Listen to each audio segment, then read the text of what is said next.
தமிழ்நாடு பாரதிய ஜனதா கட்சி நிர்வாகியா நீங்கள்? ஒரு நிமிடம் இந்த காணொளியை கேளுங்கள்.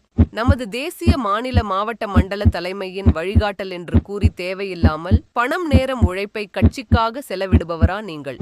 உடனடியாக அதை நிறுத்துங்கள். காரணம், நமது தேசிய தலைமை மாநிலங்களை 3 வகையாக பிரித்துள்ளது. நமது தமிழ்நாடு பாரதிய ஜனதா கட்சியை கேட்டகரி 1 என்ற பட்டியலில் வைத்துள்ளது. அப்படியென்றால் என்ன? 0 முதல் 3 எம்பிக்கள் மட்டுமே உள்ள மாநிலம் என்பது அதன் அர்த்தம். இது போன்ற வளர்ச்சியடையாத மாநிலங்கள் தேசிய தலைமை கொடுக்கும் நிகழ்ச்சிகளை செய்ய வேண்டிய அவசியமில்லை. கேட்டகிரி 1 பட்டியலில் உள்ள மாநிலங்கள் சில முக்கிய நிகழ்ச்சிகள் தவிர்த்து மற்ற நிகழ்ச்சிகளுக்கு விதிவிலக்கு கோரலாம். ஆனால் இங்கே சில மாநில அமைப்பு நிர்வாகிகள் தேசிய தலைமை தரும் நிகழ்ச்சிகளை அப்படியே மாவட்ட மண்டல நிர்வாகிகள் தலையில் கட்டிவிடுகிறார்கள். காரணம், தமிழகத்தில் கட்சி அசுர வளர்ச்சியடைந்தது போல் காட்டுவதற்காகவும், மேலும் இந்த நிகழ்ச்சிகளின் பேரில் தேசிய தலைமையிடம் தொடர்ந்து நிதியை பெறுவதற்காகவும் இந்த செயலை செய்கிறார்களா என்ற சந்தேகம் எழுந்துள்ளது. ஆனால் அந்த நிதி உண்மையில் நிகழ்ச்சிகள் நடத்தும் யாருக்கும் பெரிய அளவில் செல்வதில்லை என்பதே உண்மை. கட்சி நிகழ்ச்சிகளை நடத்துபவர்கள் யார் என்ற கேள்விக்கான பதில் இதோ. கட்சியில் இணைந்த யாரோ ஒரு சில புதிய நபரோ அல்லது புதிதாக மாவட்ட மாநில அணி பிரிவு பொறுப்புகள் வழங்கப்பட்ட ஏதோ ஒரு நிர்வாகியாகவும் இருக்கலாம். நிகழ்ச்சிகள் நடத்த தேவையான நிதிக்காக மட்டுமே அவர்களுக்கு ஏதாவது ஒரு அணிப்பிரிவு மாவட்ட மாநில பொறுப்பு வழங்கப்படுகிறது. இந்த சூழலில் அவர்களிடம் பணம் கரையும் வரை மட்டுமே பொறுப்பாளராக இருக்க இயலும். அதன் பிறகு வேறு ஒரு புதிய நபர் மாற்றப்படுவார்.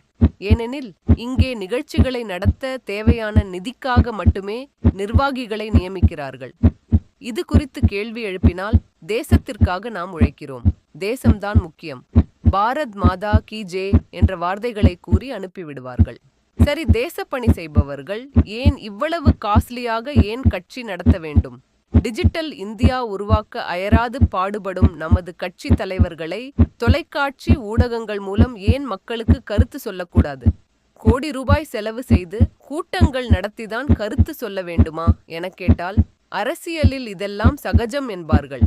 கட்சிக்கு செலவிடும் இவ்வளவு பணம் யாருடையது? தேசத்திற்காக கட்சிக்கு வரும் ஏதோ ஒரு தேசபக்தனுடைய பணம்.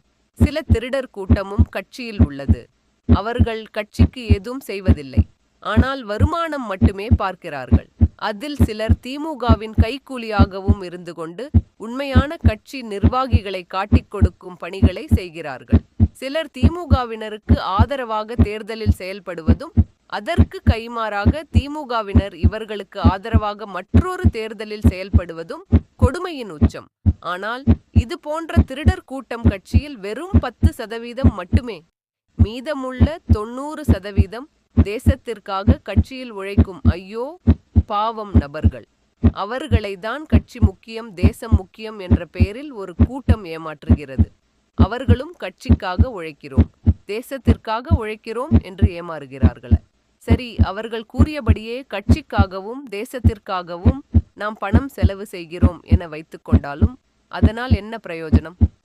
நீங்கள் நடத்திய நிகழ்ச்சிகளால் தமிழ்நாடு பாஜக வாக்கு வங்கியில் ஏதாவது மாற்றம் உள்ளதா என ஆராய்ந்து பாருங்கள். அதுவும் நடுநிலையாளர்கள் அதிகம் உள்ள நகரவாசிகள் அதிகமாக அண்ணாமலையின் மக்கள் பிரச்சினை சார்ந்த பேட்டிகளுக்காக பாஜகவிற்கு வாக்களித்துள்ளார்கள். தமிழ்நாடு பாஜக பழைய நிர்வாகிகளை எண்ணிக்கையை விட தற்போது புது நிர்வாகிகள் எண்ணிக்கையில் கூடியுள்ளார்கள் என்பதும் ஒரு வகையில் உண்மை. ஆனால் புதிதாக இணைந்த ஒவ்வொரு நபரும் தங்கள் சொந்த பூத்தில் எவ்வளவு வாக்கு வங்கி வைத்துள்ளார்கள் என்பது பெரிய கேள்விக்குறி. பலர் சொந்த பூத்தில் 50 வாக்குகள் கூட பெற இயலாதவர்களாக உள்ளார்கள் என்பதே உண்மை. அதில் பல முக்கிய மாநில மாவட்ட நிர்வாகிகள் பெரிய பொறுப்புகளை வாங்கிக் கொண்டு தன் குடும்ப வாக்குகளை மட்டுமே செலுத்துகிறார்கள். சொந்த மூலத்திற்கு சென்று வாக்குகள் கூட சேகரிப்பது இல்லை. இது குறித்த கேள்வி எழுப்பினால், நிகழ்ச்சிகள் நடத்த பணம், நேரம், உழைப்பு ஆகியவற்றை மாவட்ட மண்டல அளவில் செலவிடுவதால் தான் தங்கள் சொந்த பூத்தில் கவனம் செலுத்த இயலவில்லை என கூறுகிறார்கள். அவர்களின் உழைப்பை விழலுக்கு இறைத்த நீர் போல் தேவையற்ற நிகழ்ச்சிகளில் வீணாக்காமல் அவர்களின் சொந்த பூத்தில் கவனம் செலுத்த மாநில தலைமை அறிவுறுத்தினால் மட்டுமே அவர்கள் தங்கள் சொந்த பூத்தை வெல்ல இயலும். பூத் வலிமை பெற்றால் மட்டுமே தமிழகத்தில் தாமரை மலர வாய்ப்பு உண்டாகும். என்றும் தேசப்பணியில் கிளீன் பரிவார் தமிழ்நாடு பாஜக நலன் சார்ந்த இயக்கம்